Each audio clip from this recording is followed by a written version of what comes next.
नमस्कार दोस्तों, खेत किसान झुंझुनू में आपका बहुत बहुत स्वागत है और मेरा नाम है सुरेश सिहाग। आज के इस वीडियो में हम बात करेंगे सरसों की सफल वैज्ञानिक खेती के बारे में और साथ ही आपके बहुत सारे कंफ्यूजन भी इस वीडियो में दूर होने वाले हैं, क्योंकि ये वीडियो बहुत ज़्यादा आप लोगों के लिए इंफॉर्मेटिव होने वाला है सरसों की बुआई करने वाले किसान भाइयों के लिए। और काफ़ी किसान भाइयों के मैसेज वगैरह भी आ रहे थे, कन्फ्यूजन इसलिए दूर हो जाएगा क्योंकि काफ़ी किसान भाई मैसेज वगैरह कर रहे थे, कॉल वगैरह भी कर रहे थे कि एसएसपी खाद हमें डालनी चाहिए या फिर डीएपी खाद का हमें बुआई से पहले इस्तेमाल करना चाहिए। ये जानकारी भी आपको बताऊंगा किस तरह से आपको सिलेक्शन करना है खाद उर्वरकों का, कौन कौन से जरूरी खाद उर्वरक हैं जो आपको बुआई से पहले डालने हैं। सरसों की टॉप वैरायटियों के बारे में भी आपको बताऊंगा और साथ ही पाले के प्रभाव को कम करने के लिए आपको कौन कौन से स्टेप लेने चाहिए, मरगोजे से आप अपनी फसल को किस तरह से दूर रख सकते हैं, कौन कौन से जरूरी स्टेप आपको सरसों की बुआई से पहले और बाद में लेने चाहिए। पूरी जानकारियां आज के इस वीडियो में आप लोगों के साथ शेयर करूंगा, इसलिए वीडियो पे लास्ट तक आपको बने रहना है। और वीडियो अगर आपके लिए इंफॉर्मेटिव रहे तो इस वीडियो को लाइक शेयर करके और चैनल को सब्सक्राइब जरूर कर देना, ताकि खेतीबाड़ी से रिलेटेड वीडियो सही समय पर सही जानकारियों के साथ आपको मिलते रहें। दोस्तों, सबसे पहले हम बात करेंगे सरसों से मिलने वाले उत्पादन और उसके प्रॉफिट के बारे में, क्योंकि नए किसान भाइयों को मैं हमेशा ध्यान में रख के वीडियो बनाता हूं। हर वीडियो में नए किसान भाइयों के लिए अलग से जानकारी देने की कोशिश करता हूं, ताकि उनको भी पता चल सके और वो भी फैसला कर सके कि आने वाले समय में उनको सरसों की खेती करनी चाहिए या नहीं करनी चाहिए। देखिए, अगर आप 1 एकड़ में सरसों की खेती करते हैं और बताए गए समय के अनुसार अपनी सरसों की बुआई कर देंगे, और जो खाद उर्वरक यहां पर मैं बताऊंगा और जो वैरायटियां आपको बताऊंगा उन वैरायटियों का सिलेक्शन कर लेंगे, सब कुछ अगर सही चला जाता है, पाले का प्रभाव अगर कम रहता है, क्लाइमेट सूटेबल रहता है फसल के, मरगोजे का प्रभाव भी अगर फसल में नहीं होता है, तो 1 एकड़ में सरसों से कम 10 से लेकर और 15 क्विंटल तक उत्पादन लिया जा सकता है। बाकी डिपेंड करता है आपकी जमीन और क्लाइमेट पे, लेकिन इतना उत्पादन आराम से लिया जा सकता है। तो 12 क्विंटल अगर हम एक एवरेज उत्पादन लेके चलें 1 एकड़ में सरसों का, 7,000 रुपए के मंडी भाव हम आराम से लेके चल सकते हैं। 7,000 रुपए के भाव लेके चलें और 12 क्विंटल अगर उत्पादन मिले तो लगभग आप ये मानिए कि 80-85 हजार रुपए जो है वो आपको इससे मिल जाते हैं, रुपए मिल जाते हैं। लेकिन अभी प्रॉफिट नहीं निकला है, प्रॉफिट निकलेगा इसका खर्चा माइनस करने के बाद में। तो अब बात करते हैं इसमें होने वाले खर्चे की, यानी कि खर्चा कितना होता है तभी ठीक से प्रॉफिट निकल पाएगा। तो देखिए, जमीन की तैयारियों पे आपका जो होने वाला खर्चा है वो होगा 1 एकड़ में 5 से 6 हजार रुपए का। अगर आप मेरे बताए गए तरीके से जमीन की तैयारियां शुरू करते हैं, यानी कि लगभग 4 से 5 बार आपका ट्रैक्टर अगर जमीन से निकलता है, यानी कि करीब 4 कल्टीवेशन अगर आप करते हैं जमीन की तैयारियों के समय, तो इतना खर्चा आपका हो जाता है। 5,000 रुपए आपका ट्रैक्टर का खर्चा हो जाएगा, 5,000 रुपए से लेकर 6,000 के आसपास। बीज पे होने वाले खर्चे की बात करें तो वैसे तो सरसों का बीज 1 एकड़ में 1 या 1.25 kg काफी होता है, लेकिन ट्रैक्टर से कल्टीवेशन होने की वजह से या बुआई होने की वजह से वेस्टेज जो है वो ज्यादा निकल जाता है। इस वजह से 1.5 kg बीज आप 1 एकड़ में लेके चल सकते हैं। लगभग 1500-1600 रुपए आपका जो है वो बीज का खर्चा हो जाता है। जो वैरायटियां मैं आपको बताऊंगा उनकी कीमत मार्केट में आज की देखें तो लगभग 1100 रुपए के आसपास आपको 1 kg बीज जो है वो सरसों का मिलेगा। तो लगभग, और उसके बाद में खाद उर्वरकों का खर्चा ऐड करें तो लगभग 4,000 रुपए का आपका खाद उर्वरकों का आप खर्चा ऐड कर सकते हैं।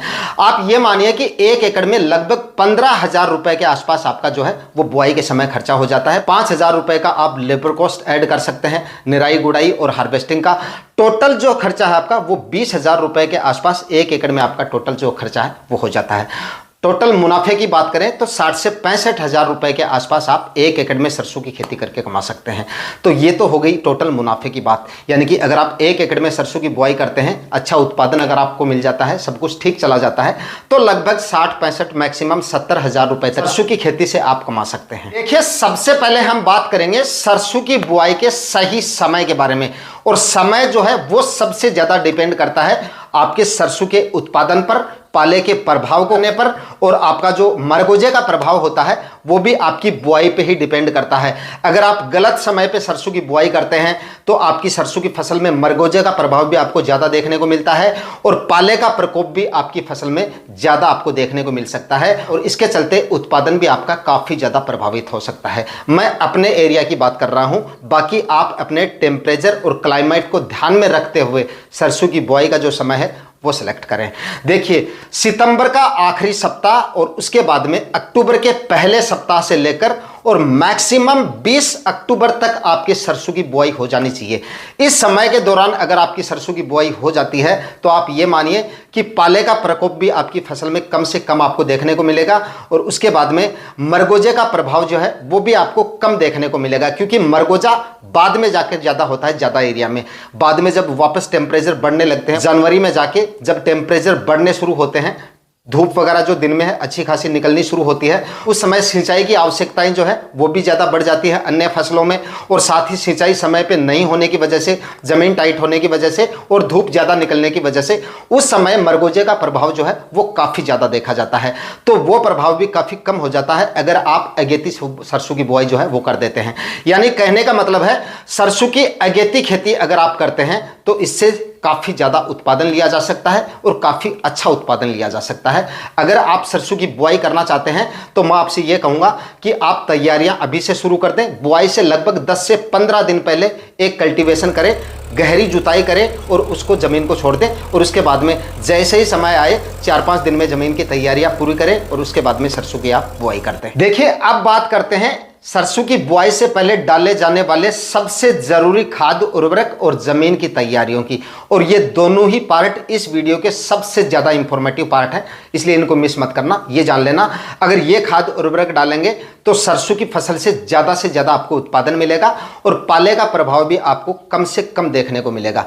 तो देखिए, खाद उर्वरकों की बात सबसे पहले कर लेते हैं। डीएपी की बात करेंगे। सबसे पहले काफी किसान भाई जानना चाह रहे थे कि डीएपी खाद का हमें इस्तेमाल करना चाहिए या एसएसपी खाद हमें डालनी चाहिए, दोनों में डिफरेंट समझ लेते हैं।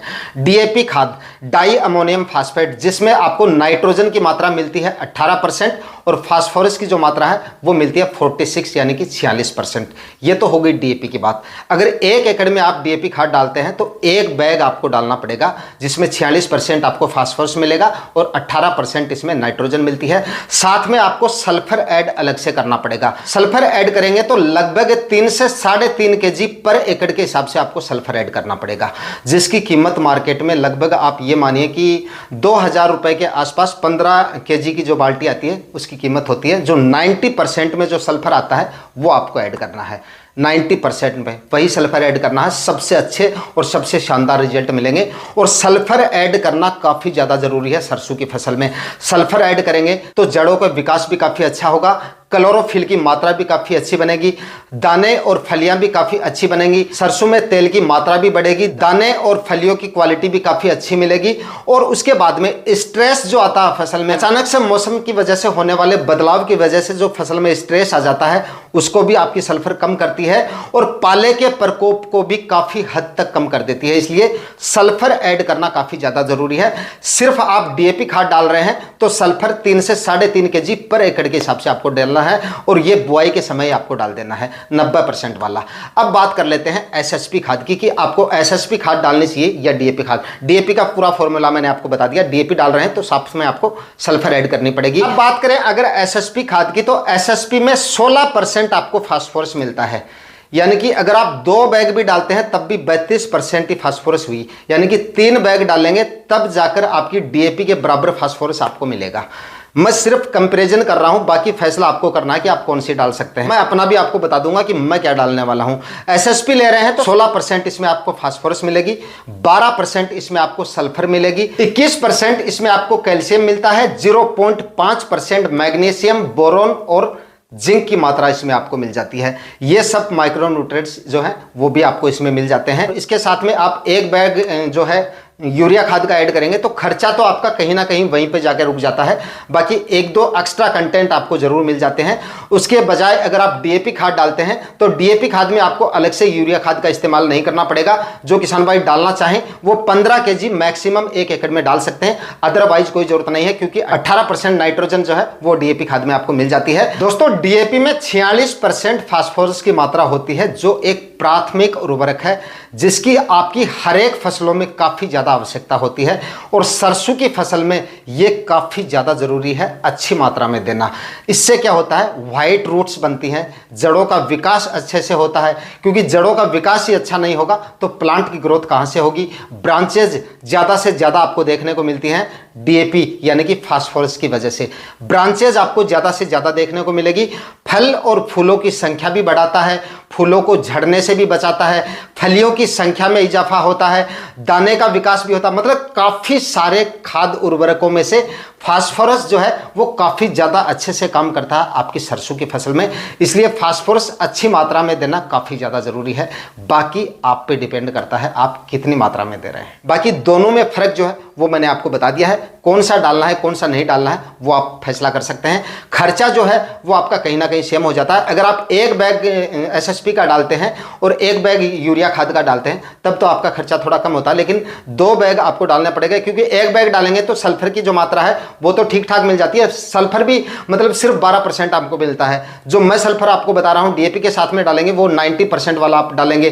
3 kg सल्फर काफ़ी है। तो मतलब फर्क जो है वो आपके सामने है। और मैं अपनी बताऊं तो मैं डीएपी खाद और जो सल्फर है वो अलग से ऐड करने वाला हूं।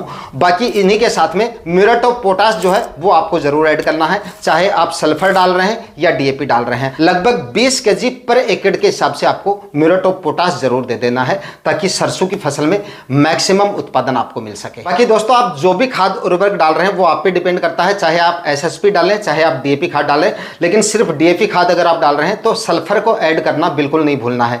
सल्फर के फायदे मैंने आपको बता दिए हैं। सल्फर आपकी फसल को पाले से भी बचाती है और दाने में तेल की मात्रा को भी बढ़ाती है, फल फूलों की संख्या भी बढ़ाती है, क्लोरोफिल की मात्रा भी बढ़ाती है। मतलब बहुत सारे फायदे आपको सरसों की फसल में हो जाएंगे अगर अलग से आप सल्फर का इस्तेमाल करेंगे। बात करें दोस्तों अगर जमीन की तैयारियों के बारे में तो बुआई से लगभग 8 से 10 दिन पहले या 15 दिन पहले एक गहरी जुताई मिट्टी पलटने वाले हल से करके छोड़ देना। इससे मैं पर्सनली ये मानता हूं कि इससे जो आपका जो मरगोजा होता है सरसों में उसका प्रभाव आपको कम देखने को मिलेगा। और ये कहीं से मैंने पढ़ा नहीं है, कहीं पर सीखा नहीं है, सिर्फ प्रैक्टिकली करके देखा है। लगभग 4-5 साल से मैं ऐसा करके देख रहा हूँ और कभी भी हमारे खेत में स्कोप नहीं होता है। लास्ट ईयर के वीडियो भी आप चैनल पे जाके देख सकते हैं जिसमें वीडियो में मैंने आपको साफ साफ दिखाया है, और उसके लास्ट ईयर भी मैंने वीडियो बना। मतलब हर बार सरसों जब फ्लोरिंग स्टेज में आती है, फलियों की स्टेज में आती है, हर बार मैं वीडियो के माध्यम से किसान भाइयों को दिखाता हूँ। पुराने जो वीडियोज़ हैं वो आप जाके देख सकते हैं। मरगोजे का प्रभाव जो है वो आपको कम से कम देखने को मिलता है अगर आप डीपली प्लोविंग कर देंगे मिट्टी पलटने वाले हल से। तो ये एक बार आप करके देख लीजिए, गहरी जुताई कर दीजिए और उसके बाद में जो गोबर की खाद है वो अगर आपके पास है तो आपको जरूर डालना चाहिए। 2 से 3 ट्राली सड़ी हुई गोबर की खाद 1 एकड़ में डाल दीजिए और उसके बाद में आप जो है एक कल्टीवेशन या तो रोटावेटर से कर दीजिए या फिर आप हेरो से कर दीजिए, ताकि जो मिट्टी की जमीन की जो डलियां हैं वो और जो गोबर की खाद डाली है जमीन के अंदर अच्छे से मिक्स हो जाए। और उसके बाद में कम से कम 2 कल्टीवेशन और करने, मतलब टोटल 3 कल्टीवेशन आपको करने ही करने हैं बुआई से पहले। 3 कल्टीवेशन करके जमीन को एकदम समतल और मिट्टी को अच्छे से भुरभुरा बना ले, ताकि जमीन में जो आप बीज डालेंगे उनका जर्मिनेशन भी काफ़ी शानदार तरीके से हो, जड़ों का विकास भी काफ़ी अच्छे से हो, वाइट रूट्स काफ़ी अच्छी बनेंगी और फसल आपकी काफ़ी हेल्दी और स्वस्थ बनी रहेगी। इसलिए कम से कम 3 कल्टीवेशन करके और चौथा कल्टीवेशन बुआई के समय, यानी बुआई चौथी बार आपको बुआई कर देनी है। और जो खर्चा मैंने आपको बताया, काफ़ी किसान भाई कहेंगे इससे खर्चा ज़्यादा हो जाएगा, तो खर्चा पहले ही ऐड कर दिया था। जो खर्चा मैंने 5 से 6 हज़ार 1 एकड़ का बताया है वो इन टोटल 4 कल्टीवेशन का आपको बताया है। तो इस तरह से आप जो है, बाकी एक कल्टीवेशन आपका जब डीएपी खाद वगैरह आप बीज रहे हैं, मतलब जो खाद उर्वरक आप डालेंगे वो कल्टीवेटर से डलवा देना, ताकि एक कल्टीवेशन का आपका पैसा बच जाएगा फ्री में। आप मतलब खाली कल्टीवेशन आपको नहीं करना पड़ेगा, कल्टीवेटर से भी एक कल्टीवेशन करना काफ़ी ज़्यादा ज़रूरी होता है। काफ़ी किसान भाई हेरो से कर लेते हैं, रोटावेटर से कर लेते हैं, लेकिन मेरा ये मानना है एक कल्टीवेशन कल्टीवेटर से होना भी काफ़ी ज़्यादा ज़रूरी है। इससे मिट्टी खुल जाती है और हवा और प्रकाश अच्छे से पास होने की वजह से आपकी ज़मीन में पड़ी फंगस वगैरह या अन्य जो हानिकारक कीट है वो खत्म हो जाता है। मतलब कि कल्टीवेटर एक बार चलाना काफ़ी ज़्यादा ज़रूरी है। तो जो खाद उर्वरक जो बेसल डोज आप ज़मीन में डाल रहे हैं वो कल्टीवेटर से बिजाई करवा दीजिए, उनकी छिड़काव विधि से ना करके कल्टीवेटर से करवा दीजिए। इसके बाद में आप ज़मीन में सरसों की बुआई कर सकते हैं। बीज की मात्रा की बात करें तो बीज की मात्रा वैसे तो मैंने आपको खर्चे के वक्त बता दिया था, लेकिन फिर बता देता हूं। 1 एकड़ में अगर आप बीज डाल रहे हैं तो लगभग 1200 ग्राम बीज जो है 1 एकड़ में काफ़ी होता है। लेकिन हम ट्रैक्टर से जो है वो कल्टीवेशन करवाते हैं, ट्रैक्टर से इसकी बिजाई करवाते हैं, तब ये बीज जो है वो कहीं ना कहीं कम पड़ जाता है। तो लगभग आप 1.5 kg 1 एकड़ में बीज लेके चलें अगर ट्रैक्टर से बिजाई करवा रहे हैं, और अगर देसी हल से बीज की बुआई करवा रहे हैं तो 1200 ग्राम बीज जो है वो 1 एकड़ में काफी है, सफिशियंट है। दोस्तों बात कर लेते हैं सरसों की टॉप वैरायटियों के बारे में कि कौन सी वैरायटियों का इस बार आपको सिलेक्शन करना चाहिए।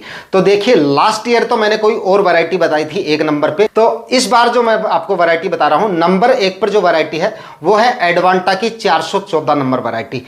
क्यों? क्योंकि इसको मैंने लास्ट ईयर लगा के देखा था, सबसे बेस्ट और सबसे अच्छा रिजल्ट है इसका। फलियों की संख्या भी आपको काफी ज्यादा देखने को मिलेगी, जो 60 आती है, जो 60 की लंबाई आती है वो आपको लंबी देखने को मिलेगी। एक 60 में मैंने शॉर्ट वीडियो डाले थे, आप खुद जाके देख लेना, 70-80 तक फलियां मिल गई थी एक 60 में। मतलब कम से कम 40-45 फलियां आपको छोटी से छोटी 60 में मिल जाएंगी। तो फलियों की संख्या भी आपको काफी ज्यादा देखने को मिलेगी। जो ब्रांचेज होती हैं सरसों की, जो ब्रांचेज होती है प्लांट की, वो भी आपको काफी ज्यादा देखने को मिलती है इसकी। और उसके बाद में अन्य वैरायटियों के मुकाबले पाले का प्रकोप भी इसमें आपको काफी कम देखने को मिलेगा। तो मैं अपनी बात करूं तो लास्ट ईयर भी मैंने एडवांटा 414 नंबर वैरायटी का सिलेक्शन किया था, और इस बार भी एडवांटा 414 नंबर वैरायटी का सिलेक्शन ही करने वाला हूं। और नंबर 2 पे अगली जो वैरायटी है वो है पायनियर की 45S46 वैरायटी। ये भी जांची परखी वैरायटी है, काफी अच्छी और काफी शानदार वैरायटी है, आप इसका भी सिलेक्शन कर सकते हैं। आपको मैंने दोनों वैरायटियां बता दी है, दोनों में से जो भी आपको अच्छी लगे उन वैरायटी को आप सिलेक्शन कर लीजिए और सरसों की फसल से अच्छा उत्पादन आपको मिल जाएगा। दोस्तों बुआई के समय खाद उर्वरकों में अगर आप सिर्फ एसएसपी खाद का इस्तेमाल कर रहे हैं और सल्फर अलग से इस्तेमाल नहीं कर रहे हैं, क्योंकि इसमें सल्फर आपको 12% वैसे ही मिल जाती है, तो अलग से इस्तेमाल करने की बुआई के समय तो जरूरत नहीं है।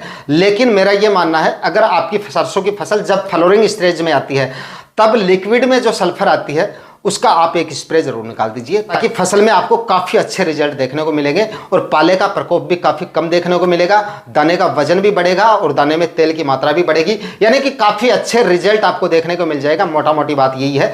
तो एक स्प्रे जरूर निकाल देना सल्फर का। और अगर आप डीएपी खाद डाल रहे हैं और अलग से 3 kg सल्फर डाल रहे हैं, 3 से 3.5 kg एकड़ के हिसाब से आप ले सकते हैं, तब आपको अलग से स्प्रे लेने की जरूरत नहीं है। हालांकि ले सकते हैं आप, कोई दिक्कत नहीं।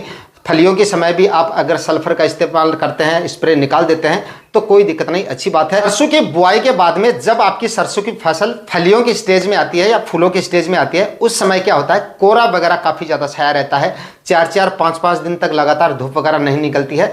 उस वजह से उस स्टेज में सरसों की फसल में व्हाइट रस्ट या अन्य फफूंद जनित रोगों का प्रकोप जो है वो काफी ज्यादा देखने को मिलता है। और व्हाइट रस्ट जो है ये तो हर एक एरिया में आपको देखने को मिलता है। तो इसके बचाव के लिए जब ऐसी कंडीशन बन जाए, लगातार धूप वगैरह नहीं निकले 3-4 दिन तक, या व्हाइट रस्ट वगैरह के लक्षण आपको दिखाई देने लगे, जो सफेद पाउडर वगैरह दिखना लगता है अगर आपको अपनी सरसों की फसल में, तो उस समय कोई भी एक फंगीसाइड जो कार्बनडाजिम या कार्बनडाजिम प्लस मैनकोजेब आता है उसका एक हल्का सा स्प्रे आपको जरूर निकाल देना चाहिए, ताकि इससे भी आपके सरसों के उत्पादन में काफी ज्यादा फर्क पड़ता है। सरसों की फसल आपकी काफी हेल्दी और स्वस्थ बनी रहती है, और सरसों की फसल में नुकसान जो है व्हाइट रस्ट की वजह से या फफूंद जनित रोगों की वजह से वो आपको कम से कम देखने को मिलेगा। तो दोस्तों सरसों की फसल के बारे में कंप्लीट जानकारियां इस वीडियो में आप लोगों के साथ मैंने शेयर करने की कोशिश की है।